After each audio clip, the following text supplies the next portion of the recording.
Hello, everybody, and welcome to another spin-off episode of Mr. Sanchez Reads. And today we're going to continue reading Why We're Pro-Life by Trent Horn, a Catholic apologetics and pro-life defender. All right, so last we left off is going over reasons to try to justify abortion. And as we saw, those reasons do not justify killing a born human. Thus, that means they wouldn't apply to an unborn human. But this is where we're going to our next section. When does life begin? Because this is going to describe what are the unborn exactly. When does life begin? Because that's another big part of abortion. Because some people would say, oh, we can't kill, for example, in the book, a teenager who's unwanted and just going to go to an orphanage. But we could kill an unwanted fetus, embryo, which is a stage of development for humans. So, let's continue, shall we?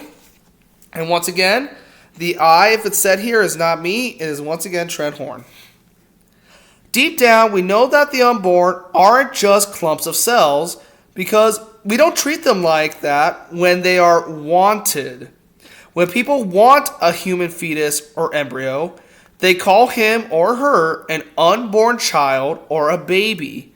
We talk to them in the womb, share their cute ultrasound images, and give them names. If this unborn child dies naturally from a miscarriage, we mourn and express our condolences for the parents who lost a baby. If the child dies because of an act of negligence or violence, like when a drunk driver kills a pregnant woman in an accident, we consider that an accidental evil. And in many places, the perpetrator is charged with 2 counts of homicide, not 1. None of this makes sense if the unborn are mere tissues or clumps of cells, rather than human beings who are just smaller than you and me. So, how can we know if the unborn are human beings or not? Scientifically, the answer isn't hard to find. Even pro-choice scholars agree that the unborn are simply very young members of the human species.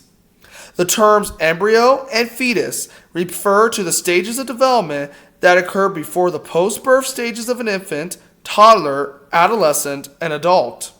An embryo is a human being from conception until the 7th week of life. And a fetus is a human being from the 8th week of life until birth. I take a quick second just to show you a picture of a baby. In this, humans are no different from other mammals. Go online and look at amazing photos of other mammal embryos and fetuses photographed in the womb. These aren't potential elephants or potential dolphins. They are instead very small dolphins and very small elephants getting ready to be born. This makes sense logically as well as biologically. After all, if a living thing's parents are dogs, then the living thing will be a dog. If the parents are cats, the living thing will be a cat. If the parents are human, that living thing will be a human, with his or her own body and DNA distinct from the mother. But so what, a pro-choicer might say. Every cell in my body is alive and human with human DNA. And human with human DNA. Is every cell in my body, hair cells, skin cells, sperm and egg cells, a human being? All those things are human in the adjective sense of the word, since they possess human DNA. But fetuses and toddlers are also human in the noun sense of the word. They aren't just human, they are a human. Specifically, they are human organisms, individual members of the human species. Body cells such as skin, sperm, and egg cells can never on their own develop into an adult human organism. This is true no matter what environment they're in or how much time and nutrition they get. Sorry, I get ahead of myself sometimes. But an embryo or fetus, when given time, nutrition, and the proper environment, the uterus will continue to develop into a more mature human being until adulthood, because he or she was a human organism from the very start. Science confirms this. Embryologist E.L. Potter points out, every time a sperm cell and ovum unite, a new being is created which is alive and will continue to live unless its death is brought about some specific condition. An unborn child isn't something that can develop into a human being. It is a human being in the process of developing into a more mature human being.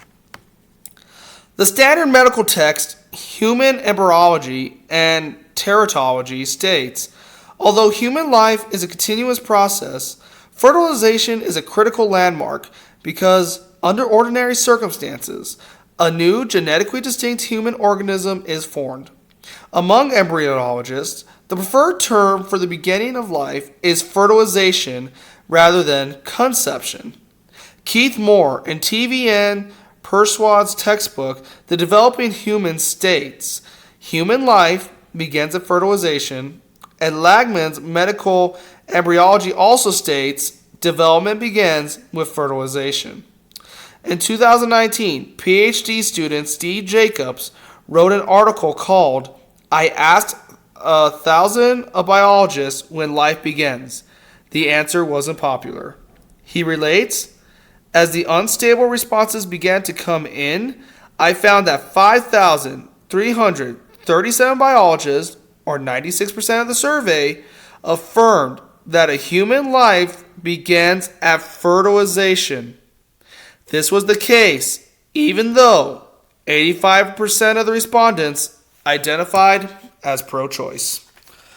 All right, so there's that chapter from Why We Are Pro-Life by Trent Horn. Once again, if you want more details or anything like that, please go and check out his book, Persuasive Pro-Life. And of course, at the end, I'm going to go ahead and I'll try to get a good picture of these. It's the sources that he uses. Tomorrow, we're going to read about lessons from a Polaroid camera. What does that have to do with pro-life and old-fashioned camera? Trent Horn will tell us tomorrow. Well, please continue to pray for us. We're always praying for you. And God bless you all. Remember, truth is truth. And please take care. Have a wonderful night or day. Bye.